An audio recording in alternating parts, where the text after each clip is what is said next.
Hola, ¿qué tal? Bienvenidos a mi canal. En este episodio no voy a hablar específicamente de historias, sino voy a tratar de temas un poco más teóricos para poder unir las piezas de este rompecabezas histórico. El otro día comentaba sobre Fernand Braudel, sobre la historia de las mentalidades. Hoy les voy a hablar un poco sobre lo que se llama, siguiendo la misma línea, historia de vida. Es precisamente lo que hago en estos videos. Además de contar el macro histórico, los acontecimientos relevantes de la historia, lo que estamos viendo hoy es la historia de las personas que hicieron parte de esos acontecimientos y de sus descendientes. Como comenté desde un principio, el surgimiento de los conversos en general y de los chuetas en particular hasta puede haber tenido un fondo histórico religioso. Y lo digo de esta manera porque la instalación del Tribunal de la Inquisición fue un acto político, pero las consecuencias fueron más allá. Tal vez ellos no se imaginaban lo que sucedería 600 años después. En un episodio anterior comenté con ustedes que al final del siglo XIX y comienzos del siglo XX, todos los descendientes de chuetas eran cristianos practicantes.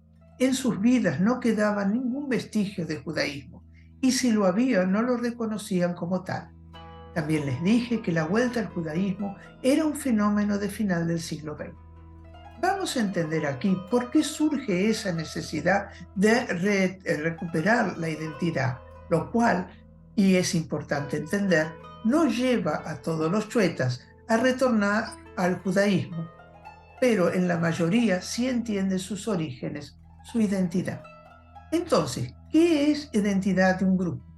Voy a colocar dos definiciones que me resultaron interesantes. La identidad es el conjunto de características de una persona o grupo que le permite distinguirse del resto. La otra definición, la identidad se puede entender también como la concepción que tiene una persona o un colectivo sobre sí mismo con relación a los otros. Esta segunda definición es la que podemos aplicar al colectivo de los chuetas, es decir, se definen en relación al resto de la sociedad. Tenemos dos preguntas aquí que las responderemos después. ¿Cuáles eran las características que en principio los diferenciaba del resto de la comunidad? Esas características, esas diferencias existen hoy. Aquí aparece otro concepto que es el de identidad grupal o identidad social. Esto significa que nos sentimos parte de un grupo o de una sociedad, pero esto no significa que todos compartan todas las características de ese grupo social. Por ejemplo, en el caso de los chuetas, son todos mallorquines, pero no comparten ya en el siglo XVII todas las mismas prácticas religiosas, ya que algunos tienen prácticas religiosas judías y otros no. Una definición que me pareció interesante es la siguiente.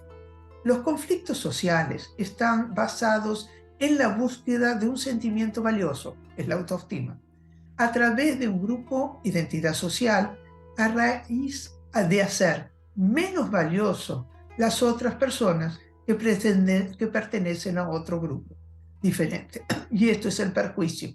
Esto es lo que sucede en el caso de los chuetas. Estas definiciones y explicaciones se encajan muy bien en el tema de los chuetas. Explica, a mi entender, la diferencia que se produce dentro de la sociedad mallorquina, donde cada grupo quiere mantener su identidad. Ahora vamos a responder a las dos preguntas que hicimos inicialmente. La pregunta, ¿qué diferencia había?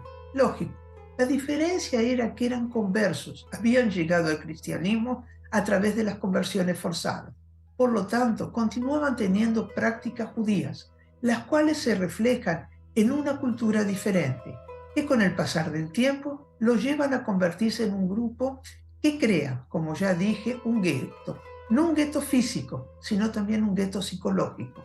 El grupo se cierra en sí mismo a través de los casamientos endógamos.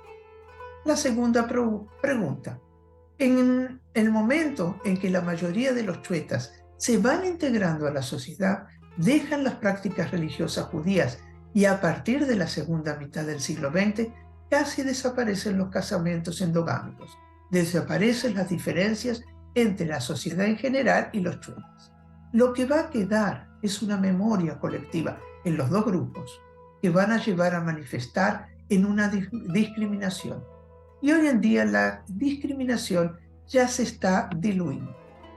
Los descendientes de los chuetas que llegan a América Latina poco o nada conocen de su origen.